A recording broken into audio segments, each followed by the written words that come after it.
Om Shanti 17 December 2025 प्रातः मुरली बाप दादा मधुबन। बाबा कहते मीठे बच्चे तुमको मन वचन कर्म रे बहुत बहुत खुशी रे रहिबाकु हेब। समस्तंकु खुशी करिबाकु हेब, काहाको भी दुख देबार नाही। आजर प्रश्न, डबल अहिंसक हेउथिबा संतान मानंकु केउ कथार ध्यान रखिबाकु पड़िबो? उत्तर, 1 रे ध्यान रखिबा उचित जे एपरि कौनसी बाणी मुखरु न बाहारु जहाद्वारा काहाको दुख अनुभव हेब, काहीकिना बाणी द्वारा दुख देबा मध्य हिंसा अटे। 2 रे आमे देवता हेबाकु जाउछु, सेथिपाई आमर चाली चलन बहुत राजकीय अर्थात दिव्य हेबा उचित। खाद्य पानीय मध्य ना बहुत उच्च ना नीच अर्थात निकृष्ट हेबा उचित। गीत निर्बल से लड़ाई बलवान की। ओम शांति।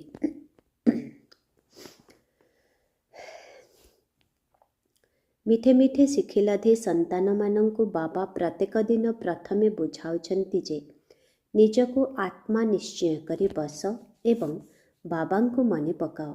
कुहा जाए ना अटेंशन प्लीज। तेबे बाबा कहउछन्ति प्रथमे तो भगवानंक प्रति ध्यान दियो। बाबा केते मिठा, तांको स्नेहर सागर ज्ञानर सागर कुहा जाउछि। तेणु तुममानंकु मध्य स्नेही हेबाकु पड़िबो। मन वचन कर्म प्रत्येक कथारे तुमर खुशी रहिबा दरकार। काहाको भी दुख देबा उचित नुहे। बाबा मध्य काहाको दुखी करू नाहंती।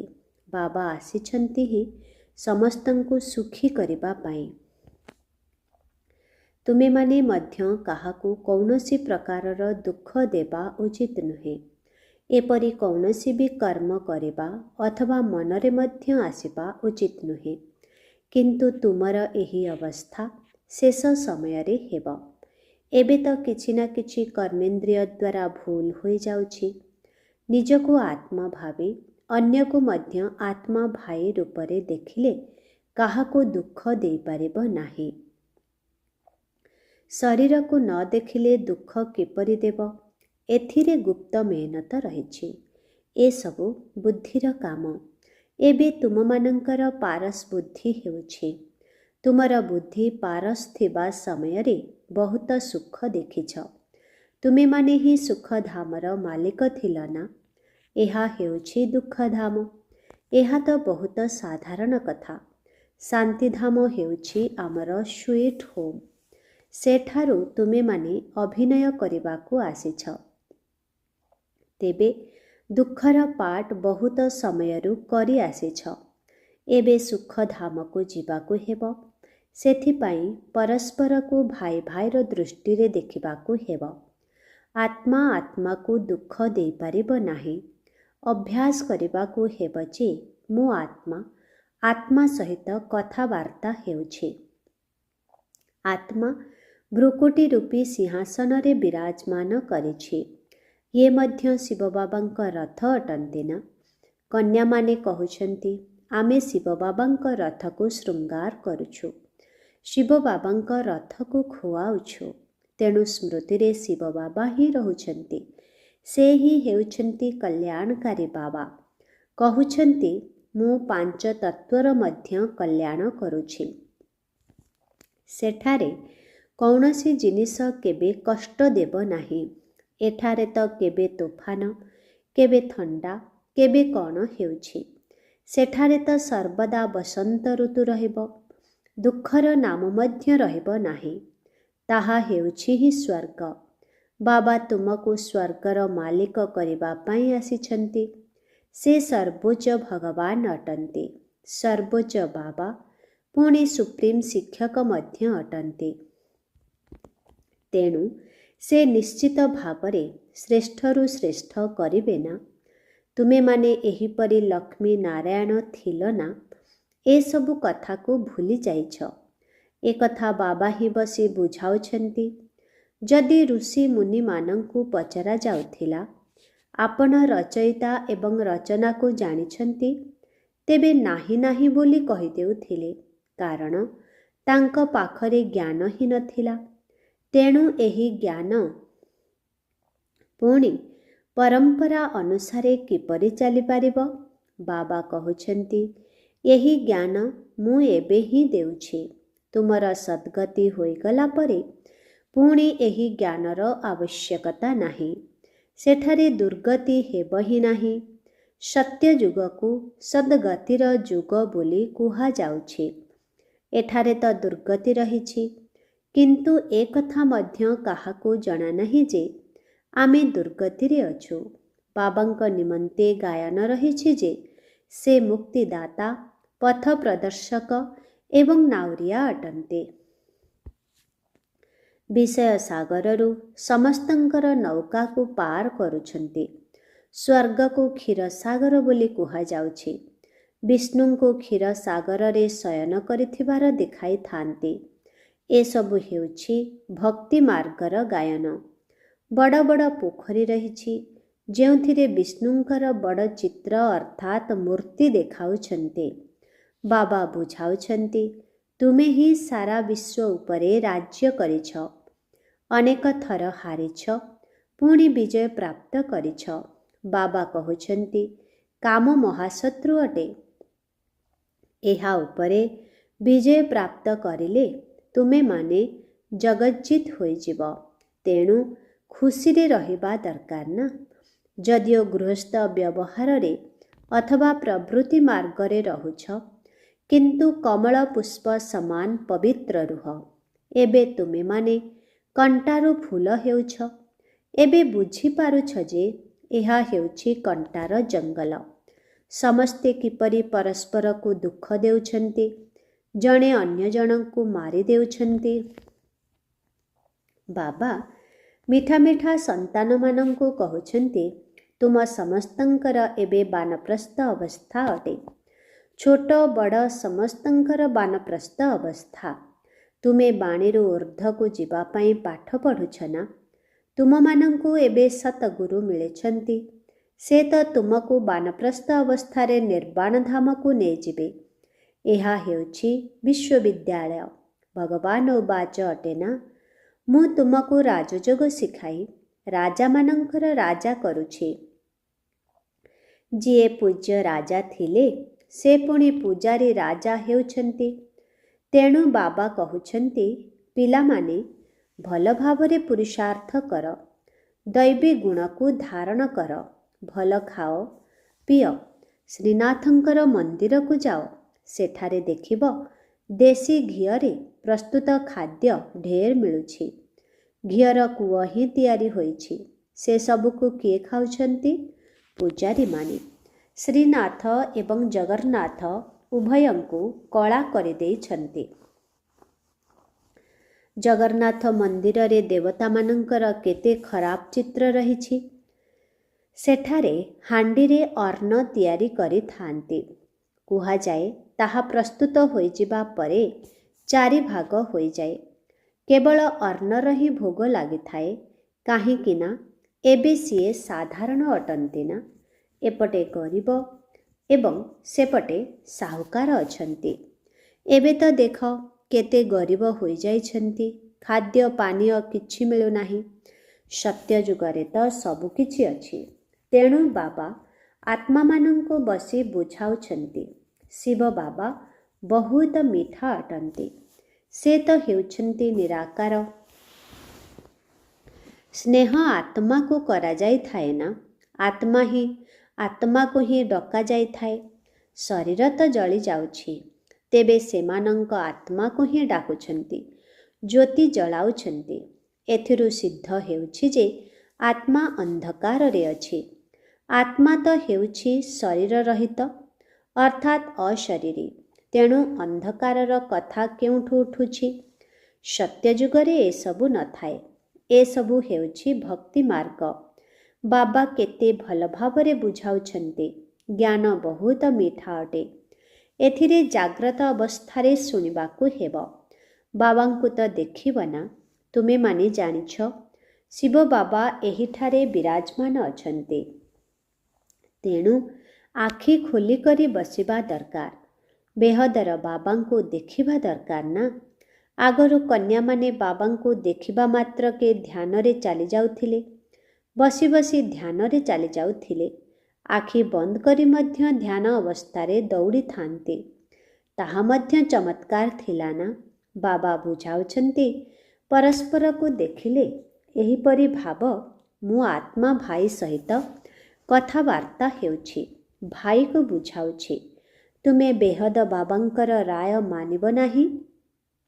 ତୁମେମାନେ ଏହି ଅନ୍ତିମ ଜନ୍ମରେ ପବିତ୍ର ହେଲେ ପବିତ୍ର ଦୁନିଆର ମାଲିକ ହୋଇପାରିବ। ବାବା ଅନେକଙ୍କୁ ବୁଝାଉଛନ୍ତି। କେହି କେହି ତ ତୁରନ୍ତ କହିଦେଉଛନ୍ତି, ବାବା ଆମେ ନିଶ୍ଚୟ ପବିତ୍ର ହେବୁ। ପବିତ୍ର ରହିବା ତ ଭଲ କଥା। କୁମାରୀମାନେ ପବିତ୍ର ଥାନ୍ତି, ତେଣୁ ସମସ୍ତେ ତାଙ୍କ ଆଗରେ ମୁଣ୍ଡ ନୁଆଁଇଥାନ୍ତି। ବିବାହ କଲା ପରେ ପୂଜାରୀ ହୋଇଯାଆନ୍ତି। ପୁଣି ତାଙ୍କୁ ସମସ୍ତଙ୍କ ଆଗରେ ମୁଣ୍ଡ ନୁଆଁଇବାକୁ ପଡ଼ିଥାଏ। ତେଣୁ ପବିତ୍ରତା ଭଲ ନା। ପବିତ୍ରତା ଥିଲେ ଶାନ୍ତି ସମୃଦ୍ଧି ମଧ୍ୟ ରହିବ। ସବୁର ଆଧାର ହେଲା ପବିତ୍ରତା। ଡାକୁଛନ୍ତି ମଧ୍ୟ, ହେ ପତିତ ପାବନ ଆସ। ପାବନ ଦୁନିଆରେ ରାବଣ ରହିବ ହିଁ ନାହିଁ। ତାହା ହେଉଛି ରାମରାଜ୍ୟ। ସେଠାରେ ସମସ୍ତେ ମିଳିମିଶି ରହିବେ। ତାହା ହେଲା ଧର୍ମର ରାଜ୍ୟ। ସେଠାରେ ପୁଣି ରାବଣ କେଉଁଠୁ ଆସିବ? ରାମାୟଣ ଆଦି କେତେ ସ୍ନେହର ସହିତ ବସି ଶୁଣାଉଛନ୍ତି। ଏସବୁ ହେଉଛି ଭକ୍ତି। ତେବେ କନ୍ୟାମାନେ ସାକ୍ଷାତକାର କରି ନୃତ୍ୟ କରିବାରେ ଲାଗି ପଡ଼ୁଛନ୍ତି। ନୌକାର ଗାୟନ ମଧ୍ୟ ରହିଛି ନା। ସତ୍ୟର ନୌକା ହଲିବ କିନ୍ତୁ ବୁଡ଼ିବ ନାହିଁ। ଅନ୍ୟ କୌଣସି ସତ୍ସଙ୍ଗକୁ ଯିବାକୁ ମନା କରୁନାହାନ୍ତି। ଏଠାକୁ ଆସିବା ପାଇଁ କେତେ ଅଟକାଉଛନ୍ତି। ବାବା ତୁମକୁ ଜ୍ଞାନ ଦେଉଛନ୍ତି, ତୁମେ ବିକେ ହେଉଛ। ବ୍ରାହ୍ମଣ ତ ନିଶ୍ଚିତ ହେବାକୁ ପଡ଼ିବ। ବାବା ହେଉଛନ୍ତି ହିଁ ସ୍ୱର୍ଗର ସ୍ଥାପନକର୍ତ୍ତା। ତେଣୁ ଆମେ ସ୍ୱର୍ଗର ମାଲିକ ହେବା ଉଚିତ। ଆମେ ଏଠାରେ ନର୍କରେ କାହିଁକି ପଡ଼ିଛୁ? ଏବେ ବୁଝୁଛୁ ଯେ ଆଗରୁ ଆମେ ମଧ୍ୟ ପୂଜାରୀ ଥିଲୁ। ଏବେ ପୁଣି 21 ଜନ୍ମ ପାଇଁ ପୂଜ୍ୟ ହେବାକୁ ଯାଉଛୁ। 63 ଜନ୍ମ ପୂଜାରୀ ହେଉଛୁ। ଏବେ ପୁଣି ଆମେ ପୂଜ୍ୟ ସ୍ୱର୍ଗର ମାଲିକ ହେବୁ। ଏହା ହେଉଛି ନରରୁ ନାରାୟଣ ହେବାର ଜ୍ଞାନ। ଭଗବାନ ଉବାଚ, ମୁଁ ତୁମମାନଙ୍କୁ ରାଜାମାନଙ୍କର ରାଜା କରୁଛି। ପତିତ ରାଜାମାନେ ପବିତ୍ର ରାଜାମାନଙ୍କୁ ନମସ୍କାର ବନ୍ଦନା ଆଦି କରିଥାନ୍ତି। ପ୍ରତ୍ୟେକ ମହାରାଜାଙ୍କ ମହଲରେ ନିଶ୍ଚିତ ମନ୍ଦିର ଥାଏ। ତାହା ପୁଣି ରାଧା କୃଷ୍ଣ, ଲକ୍ଷ୍ମୀ ନାରାୟଣ ଅଥବା ରାମ ସୀତାଙ୍କର ହୋଇଥାଏ। ଆଜିକାଲି ତ ଗଣେଶ, ହନୁମାନ ଆଦିଙ୍କର ମଧ୍ୟ ମନ୍ଦିର ତିଆରି କରୁଛନ୍ତି। ଭକ୍ତି ମାର୍ଗରେ କେତେ ଅନ୍ଧଶ୍ରଦ୍ଧା ରହିଛି। ଏବେ ତୁମେମାନେ ଜାଣୁଛ ଯେ ବାସ୍ତବରେ ଆମେ ସ୍ୱର୍ଗରେ ରାଜତ୍ୱ କରି ପୁଣି ବାମ ମାର୍ଗରେ ନିମ୍ନଗାମୀ ହେଲୁ। ଏବେ ବାବା ବୁଝାଉଛନ୍ତି, ତୁମର ଏହା ଅନ୍ତିମ ଜନ୍ମ ଅଟେ। ମଧୁର ସନ୍ତାନମାନେ, ପ୍ରଥମେ ତୁମେ ସ୍ୱର୍ଗରେ ଥିଲ, ପୁଣି ତଳକୁ ଖସି ଖସି ଏବେ ଆସି ନର୍କରେ ପଡ଼ିଛ। ତୁମେ କହୁଛ, ଆମେ ବହୁତ ଶ୍ରେଷ୍ଠ ଥିଲୁ। ପୁଣି ବାବା ଆସି ଶ୍ରେଷ୍ଠ କରୁଛନ୍ତି। ଆମେ ପ୍ରତ୍ୟେକ 5000 ବର୍ଷରେ ଥରେ ଏହିପରି ପାଠ ପଢ଼ି ଆସୁଛୁ। ଏହାକୁ କୁହାଯାଉଛି ବିଶ୍ୱ ଇତିହାସ ଭୂଗୋଳର ପୁନରାବୃତ୍ତି। ବାବା କହୁଛନ୍ତି, ମୁଁ ତୁମମାନଙ୍କୁ ବିଶ୍ୱର ମାଲିକ କରୁଛି। ସାରା ବିଶ୍ୱରେ କେବଳ ତୁମର ରାଜ୍ୟ ହେବ। ଗୀତରେ ମଧ୍ୟ ଅଛି ନା, ବାବା ଆପଣ ଏପରି ରାଜ୍ୟ ଦେଉଛନ୍ତି ଯାହାକୁ କେହି ଛଡ଼ାଇ ନେଇ ପାରିବେ ନାହିଁ। ଏବେ ତ କେତେ ବିଭାଜନ ହୋଇଯାଇଛି। ପାଣି ପାଇଁ, ଭୂମି ପାଇଁ କେତେ ଝଗଡ଼ା ହୋଇ ଚାଲିଛି। ନିଜ ନିଜର ପ୍ରାନ୍ତକୁ ଅର୍ଥାତ୍ ଅଞ୍ଚଳକୁ ରକ୍ଷା କରି ଚାଲିଛନ୍ତି। ଏପରି ନ କଲେ ପୁଣି ଯୁବକମାନେ ପଥର ମାରିବାରେ ଲାଗି ପଡ଼ିବେ। ସେମାନେ ଭାବୁଛନ୍ତି ଏହି ନବଯୁବକମାନେ ପହିଲମାନ ହୋଇ ଭାରତର ରକ୍ଷା କରିବେ। କିନ୍ତୁ ସେମାନେ ଏଭଳି ପହିଲମାନ ବା ଦାଦାଗିରି ଏବେ ଦେଖାଉଛନ୍ତି। ଦୁନିଆର ଅବସ୍ଥା ଦେଖ କିପରି ହେଲାଣି। ରାବଣ ରାଜ୍ୟ ଅଟେ ନା? ବାବା କହୁଛନ୍ତି ଏହା ହେଉଛି ହିଁ ଆସୁରୀ ସମ୍ପ୍ରଦାୟ। ଏବେ ତୁମେ ଦୈବୀ ସମ୍ପ୍ରଦାୟର ହେଉଛ। ଦେବତା ଏବଂ ଅସୁରମାନଙ୍କର ପୁଣି ଲଢ଼େଇ କିପରି ହେବ? ତୁମେ ତ ଡବଲ ଅହିଂସକ ହେଉଛ। ଦେବୀ ଦେବତାମାନେ ହେଉଛନ୍ତି ଡବଲ ଅହିଂସକ। ଦେବୀ ଦେବତାମାନଙ୍କୁ ଡବଲ ଅହିଂସକ କୁହାଯାଉଛି। ଅହିଂସା ପରମ ଦେବୀ ଦେବତା ଧର୍ମ କୁହାଯାଉଛି। ବାବା ବୁଝାଉଛନ୍ତି କାହାକୁ ବାଣୀ ଦ୍ୱାରା ଦୁଃଖ ଦେବା ମଧ୍ୟ ହିଂସା ଅଟେ। ତୁମେ ଦେବତା ହେବାକୁ ଯାଉଛ, ତେଣୁ ତୁମର ପ୍ରତ୍ୟେକ କଥାରେ ରାଜକୀୟତା ରହିବା ଉଚିତ। ଖାଦ୍ୟ ପାନୀୟ ଆଦି ନା ବହୁତ ଉଚ୍ଚ ନା ବହୁତ ନିକୃଷ୍ଟ, ଏକରସ ହେବା ଉଚିତ। ରାଜାମାନେ ବହୁତ କମ୍ କଥା କହିଥାନ୍ତି। ପ୍ରଜାମାନଙ୍କର ମଧ୍ୟ ରାଜାମାନଙ୍କ ପ୍ରତି ବହୁତ ସ୍ନେହ ରହିଥାଏ। ଏଠାରେ ଦେଖ କ'ଣ ହେଉଛି, କେତେ ଆନ୍ଦୋଳନ ଆଦି ହେଉଛି। ବାବା କହୁଛନ୍ତି ଯେତେବେଳେ ଏପରି ଅବସ୍ଥା ହୋଇଯାଉଛି, ସେତେବେଳେ ମୁଁ ଆସି ବିଶ୍ୱରେ ଶାନ୍ତି ସ୍ଥାପନ କରୁଛି। ଗଭର୍ଣ୍ଣମେଣ୍ଟ ଚାହୁଁଛି ସମସ୍ତେ ମିଶି ଏକ ହୋଇଯାଆନ୍ତୁ। ସମସ୍ତେ ଭାଇ ଭାଇ ହେଲେ ମଧ୍ୟ ଏହା ତ ଖେଳ ଅଟେ ନା। ବାବା ପିଲାମାନଙ୍କୁ କହୁଛନ୍ତି ତୁମେ କୌଣସି ଚିନ୍ତା କର ନାହିଁ। ଏବେ ଖାଦ୍ୟ ଶସ୍ୟର କେତେ ଅଭାବ ହେଉଛି।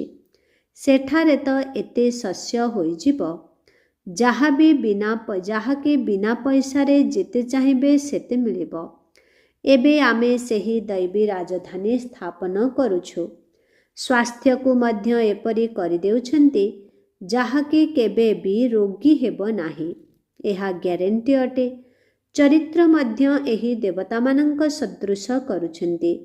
ଯିଏ ଯେଉଁ ମନ୍ତ୍ରୀ ହୋଇଥିବେ ସେମାନଙ୍କୁ ସେହିପରି ବୁଝାଇବାକୁ ହେବ। ତାଙ୍କୁ ଯୁକ୍ତି ଆଧାରରେ ବୁଝାଇବାକୁ ହେବ। ମତାମତ ବହୁତ ଭଲ ଲେଖୁଛନ୍ତି। ଆରେ ତୁମେ ମଧ୍ୟ ଆସି ବୁଝ ନା। ତେବେ କହୁଛନ୍ତି ଫୁର୍ସତ ନାହିଁ। ତୁମେ ଗଲେ ଲୋକମାନେ କିଛି ପ୍ରଚାର କଲେ ତ ଗରିବମାନଙ୍କର କଲ୍ୟାଣ ହେବ। ବାବା ବୁଝାଉଛନ୍ତି ଏବେ ସମସ୍ତଙ୍କ ମୁଣ୍ଡ ଉପରେ କାଳ ବିଦ୍ୟମାନ। ଆଜି କାଲି କରି କରି କାଳ ଖାଇଯିବ। ତୁମେମାନେ କୁମ୍ଭକର୍ଣ୍ଣ ସଦୃଶ ହୋଇଯାଇଛ। ପିଲାମାନଙ୍କୁ ବୁଝାଇବାରେ ବହୁତ ମଜା ମଧ୍ୟ ଆସୁଛି। ବାବା ହିଁ ଏହିସବୁ ଚିତ୍ର ଆଦି ତିଆରି କରାଇଛନ୍ତି। ଦାଦାଙ୍କର ତ ଏହି ଜ୍ଞାନ ନଥିଲା। ତୁମକୁ ଲୌକିକ ଏବଂ ପାରଲୌକିକ ବାବାଙ୍କ ଠାରୁ ବର୍ଷା ମିଳୁଛି। ଅଲୌକିକ ବାବାଙ୍କ ଠାରୁ ବର୍ଷା ମିଳୁନାହିଁ। ଇଏ ତ ହେଲେ ଦଲାଲ ଅର୍ଥାତ୍ ମଧ୍ୟସ୍ଥି। ଏହାଙ୍କ ଠାରୁ ବର୍ଷା ମିଳୁନାହିଁ। ତେଣୁ ପ୍ରଜାପିତା ବ୍ରହ୍ମାକୁ ମନେ ପକାଇବା ଉଚିତ ନୁହେଁ। ବ୍ରହ୍ମା ବାବା କହୁଛନ୍ତି ମୋ ଠାରୁ ତ ତୁମକୁ କିଛି ବି ମିଳୁନାହିଁ। ମୁଁ ମଧ୍ୟ ପାଠ ପଢ଼ୁଛି। ପ୍ରଥମ ସମ୍ପତ୍ତି ହେଉଛି ଲୌକିକ ପିତାଙ୍କର, ଦ୍ୱିତୀୟଟି ହେଉଛି ବେହଦ ବାବାଙ୍କର। ପ୍ରଜାପିତା ବ୍ରହ୍ମା କ'ଣ ବର୍ଷା ଦେବେ? ବାବା କହୁଛନ୍ତି କେବଳ ମୋତେ ମନେ ପକାଅ। ଇଏ ତ ମୋର ରଥ ଅଟନ୍ତି ନା। ରଥକୁ ତ ମନେ ପକାଇବାର ନାହିଁ। ଉଚ୍ଚରୁ ଉଚ୍ଚ ଭଗବାନ ବୋଲି କୁହାଯାଉଛି। ବାବା ଆତ୍ମାମାନଙ୍କୁ ବୁଝାଉଛନ୍ତି ଆତ୍ମା ହିଁ ସବୁକିଛି କରୁଛି ନା। ଗୋଟିଏ ଶରୀର ଛାଡ଼ି ଅନ୍ୟ ଏକ ଶରୀର ନେଉଛି। ଯେପରି ସର୍ପର ଉଦାହରଣ ରହିଛି। ତୁମେମାନେ ମଧ୍ୟ ଭ୍ରମରେ ଅଟ। ତେଣୁ ଜ୍ଞାନର ଭୁଁ ଭୁଁ କର। ଜ୍ଞାନ ଶୁଣାଇ ଶୁଣାଇ ତୁମେ କାହାକୁ ବି ବିଶ୍ୱର ମାଲିକ କରିପାରିବ। ଯେଉଁ ବାବା ତୁମକୁ ବିଶ୍ୱର ମାଲିକ କରୁଛନ୍ତି, ଏପରି ବାବାଙ୍କୁ ତୁମେ କାହିଁକି ମନେ ନ ପକାଇବ? ଏବେ ବାବା ଆସିଛନ୍ତି, ତେଣୁ ବର୍ଷା କାହିଁକି ନ ନେବ? ଏହିପରି କାହିଁକି କହୁଛ ଯେ ଫୁର୍ସତ ନାହିଁ? ଭଲ ଭଲ ସନ୍ତାନମାନେ ତ ଗୋଟିଏ ସେକେଣ୍ଡରେ ବୁଝି ଯାଇଥାନ୍ତି। ବାବା ବୁଝାଉଛନ୍ତି ମନୁଷ୍ୟ ଲକ୍ଷ୍ମୀଙ୍କର ପୂଜା କରୁଛନ୍ତି। ତେବେ ଲକ୍ଷ୍ମୀ ଏବଂ ଅମ୍ବାଙ୍କ ଠାରୁ କ'ଣ ମିଳୁଛି? ଲକ୍ଷ୍ମୀ ତ ହେଲେ ସ୍ୱର୍ଗର ଦେବୀ। ତାଙ୍କଠାରୁ ଧନର ଭିକ୍ଷା ମାଗୁଛନ୍ତି। ଅମ୍ବା ତ ବିଶ୍ୱର ମାଲିକ କରୁଛନ୍ତି। ସିଏ ସବୁ କାମନା ପୂର୍ଣ୍ଣ କରିଦେଉଛନ୍ତି। ଶ୍ରୀମତ ଦ୍ୱାରା ସବୁ କାମନା ପୁରା ହୋଇଯାଉଛି। ଆଚ୍ଛା, ମିଠେ ମିଠେ ଶିଖିଲଧି ସନ୍ତାନମାନଙ୍କ ପ୍ରତି ମାତ ପିତା ବାପ ଦାଦାଙ୍କର ମଧୁର ସ୍ନେହ ସମ୍ପନ୍ନ ଶୁଭେଚ୍ଛା ଏବଂ ସୁପ୍ରଭାତ। ଆତ୍ମିକ ପିତାଙ୍କର ଆତ୍ମିକ ସନ୍ତାନମାନଙ୍କୁ ନମସ୍ତେ। ଆତ୍ମିକ ସନ୍ତାନମାନଙ୍କର ଆତ୍ମିକ ପିତାଙ୍କୁ ଓମ୍ ଶାନ୍ତି, ଗୁଡ୍ ମର୍ଣ୍ଣିଂ, ନମସ୍ତେ ନମସ୍ତେ ନମସ୍ତେ ନମସ୍ତେ ନମସ୍ତେ। ଓମ୍ ଶାନ୍ତି। ଧାରଣା ପାଇଁ ମୁଖ୍ୟ ସାର 1 ନମ୍ବର। ଏହି କର୍ମେନ୍ଦ୍ରିୟ ଗୁଡ଼ିକ ଦ୍ୱାରା କୌଣସି ଭୁଲ ନ ହେଉ ସେଥିପାଇଁ ମୁଁ ଆତ୍ମା ଏହି ସ୍ମୃତି ପକ୍କା କରିବାକୁ ହେବ। ଶରୀରକୁ ଦେଖିବାର ନାହିଁ, ଏକମାତ୍ର ବାବାଙ୍କ ପ୍ରତି ଧ୍ୟାନ ଦେବାକୁ ହେବ। ବାବା କହୁଛନ୍ତି ଶରୀରକୁ ଦେଖିବାର ନାହିଁ, ଏକମାତ୍ର ବାବାଙ୍କ ପ୍ରତି ଧ୍ୟାନ ଦେବାକୁ ହେବ।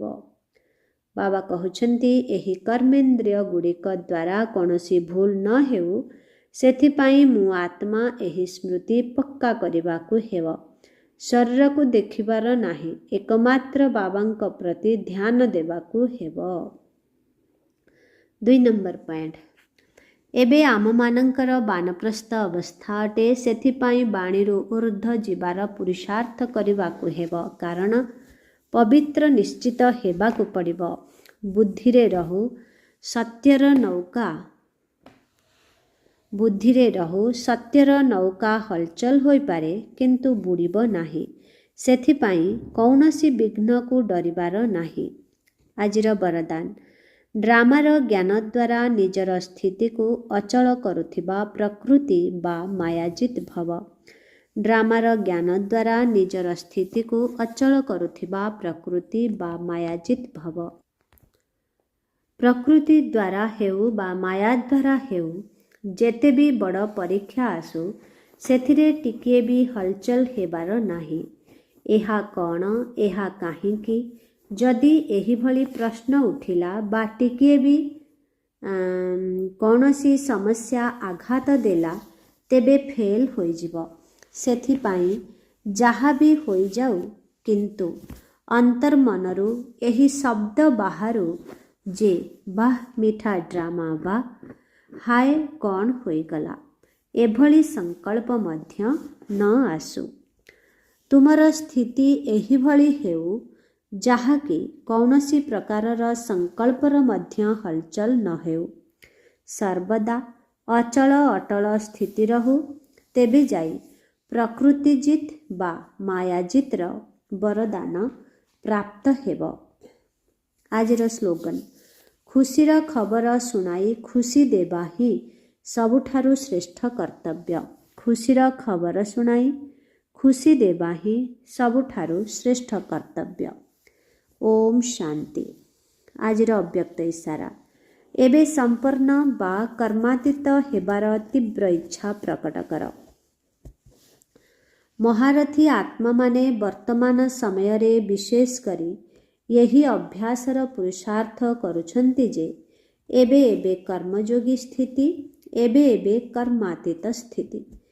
ପୁରୁଣା ଦୁନିଆରେ, ପୁରୁଣା ଅନ୍ତିମ ଶରୀରରେ କୌଣସି ପ୍ରକାରର ବ୍ୟାଧି ନିଜର ଶ୍ରେଷ୍ଠ ସ୍ଥିତିକୁ ହଲଚଲ ନ କରୁ। ସ୍ୱଚିନ୍ତନ, ଜ୍ଞାନଚିନ୍ତନ ଏବଂ ଶୁଭଚିନ୍ତନ ହେବାର ଚିନ୍ତନ ହିଁ ଚାଲିଥାଉ, ତେବେ କୁହାଯିବ କର୍ମାତୀତ ସ୍ଥିତି। ଓମ୍ ଶାନ୍ତି।